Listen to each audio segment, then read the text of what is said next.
to my channel. Today we're going to talk about William Blake's Songs of Innocence and of Experience.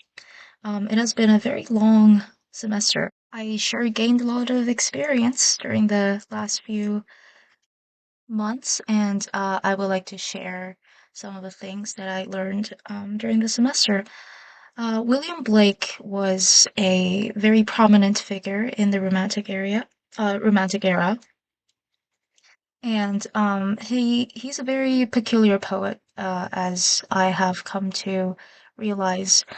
In class, when we were looking at his poems, I was very interested about his own mythical lore that he developed when he was writing his poems. And he had a certain way, almost like a mythical way of looking at the world. So, um, what interests me the most is that his view of the human condition is very different from what people might think during the same period, because he didn't feel like a person could be inherently sinful or inherently good. He simply said that we traverse through different states of being. So in this poem, which is called the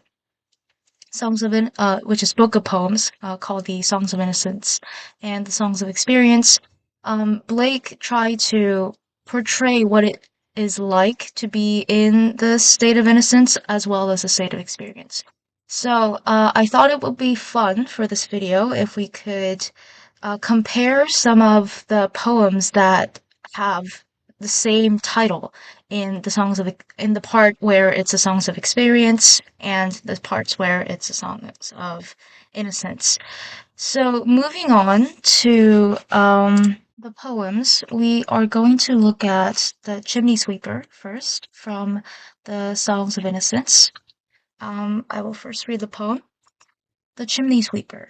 When my mother died I was very young, and my father sold me while yet my tongue could scarcely cry, weep, weep, weep. So your chimneys I sweep, and in sooth I sleep. There's little Tom Dacre, who cried when his head, that curled like a lamb's back, was shaved, so I said, Hush, Tom, never mind it, for when your head's bare, you know that the soot cannot spoil your white hair. And so he was quiet, and that very night, as Tom was sleeping, he had such a sight. That's thousands of sweepers, Dick, Joe, Ned, and Jack, were all of them locked up in cottons of black. And by came an angel, who had a bright key, and he opened the coffins and set them all free. Then down a green plain leaping, laughing, they run, and wash in a river, and shine in the sun. Then naked and white, all their bags left behind, they rise upon clouds, and sport in the wind. And the angel told Tom, if he'd be a good boy, he'd have God for his father, and never want joy. And so Tom awoke, and we rose in the dark, and got with our bags and our brushes to work. Though the morning was cold, Tom was happy and warm. So if all do their duty, they need not fear harm. Okay, so this is one of my favorite poems in the Songs of Innocence because it's so cute with all the little chimney sweepers. But it is also very eerie, as you have noticed, because it is very clear that the children are suffering, and the authority figures or adult figures are saying that, oh no, it's everything is going to be fine. Um, and it is sort of implying that everything is going to be fine once they're dead. So that's a bit mortifying as well. But if we have a closer look at each of the stanzas, the first stanza, the first sentence of the first stanza starts out very bleak in its own, um, and the pain of the characters are presented in a very matter-of-fact, and nonchalant way, um, and it is almost not as important as the paradise that is awaiting them in the end. And if you notice that when the angel tells Tom that he would have God for his father and never want joy, it is actually remarkable how Tom just completely believes in that fact. There's complete belief in the authority figure, um, as well as complete faith in hope as well, um, which is which is kind of uncanny because if you look at the evidence that you're going to be okay, there is really no real evidence that suggests, except for the fact that some mythical angel figure is going to save them in the end. So if you look at the poems of the Songs of Innocence, it is usually in this kind of format. There are some mentions of suffering, but the suffering are not very emphasized. And what is emphasized is the fact that these innocent little beings are very trusting to the authority figures, and everything seems to be happy. Everything seems to be well organized. It's almost like a utopia when you read the poems in this section. And we had an interesting debate about in class where we asked ourselves, will we rather stay in the Songs of Innocence or the Songs of Experience? And it was a very tough decision because despite the fact that the Songs of Innocence, the state of innocence, represents everything that is good, everything that is, well, innocent and happy, it seems to be almost too picture perfect. There is no movement, almost. Everyone is just happy where they are. There is no conflict. There is no worries at all. And as people who are living in in the state of experience in reality, I think that is a bit uncanny for us to witness in these poems. But I think that's what makes these poems so great is because the contrast between taking a very matter-of-fact approach to suffering and uh, emphasizing hope and the good that is coming after the suffering, um, is is very fun to read. Okay, so moving on to the chimney sweeper in the Songs of Experience. The chimney sweeper, a little black thing among the snow, crying weep, weep in notes of woe. Where are thy father and mother? Say, they are both gone up to church to pray. Because I was happy upon the heath, and smiled among the winter snow, they clothed me in clothes of death, and taught me to sing the notes of woe. And because I am happy, and dance and sing, they think they have done me no injury, and are gone to praise God and his priest and king, who make up a heaven of our misery.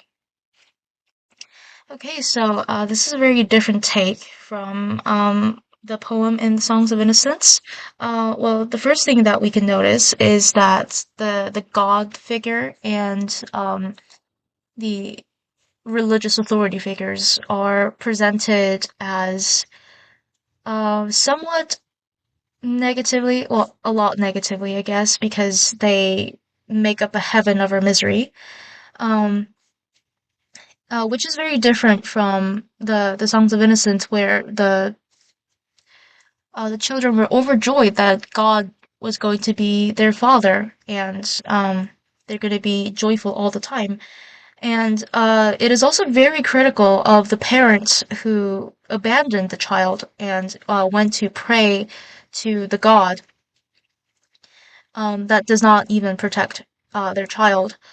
And I guess the chimney sweeper in the Songs of Innocence is a sort of prelude to this poem in Songs of Experience because the uncanny feeling that we felt in the first poem, we actually can see how it manifests. It's actually spelling out word for word what is wrong with the situation. Um, so in this poem, the authority figure is very keen on bringing down innocent children to reality. It says in the second stanza, because I was happy upon the heath and smiled among the winter snow. Um, Instead of being happy for the child that is joyful, they clothe him in the clothes of death and taught me to sing the notes of woe. So, it's almost as if the authority figures are trying to bring the children who are obviously in the state of innocence and trying to convert them to the state of experience, um, trying to, I guess, make them kind of grow up and acclimate to the state of experience. Um,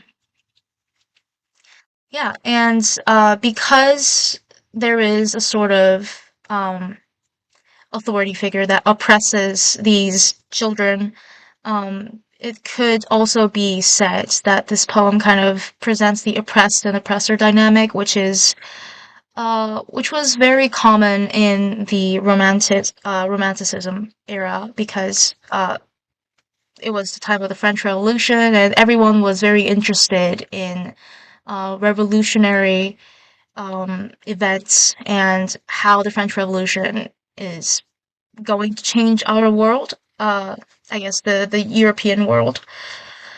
Um, yeah, so there's a lot to talk about just between these poems alone, and the songs of innocence and the songs of experience, the poems that are in there, they have like a similar relationship as to what I've said about the chimney sweeper so far. Whereas most of the poems in the songs of innocence tries to encapsulate the very optimistic view of the world. It tries to preserve hope. It tries to preserve um, the idea that God is ultimately good, and the Songs of Experience is sort of doubting that. It's raising questions as to is this really okay? Is it really okay to let children be chimney sweepers when they're supposed to be, well, children and not working? So there's a lot of contrast that is going on between these poems that in itself sends a message. Okay, so I will end the video now, and I just want to say thank you for watching, and I hope you have a great day.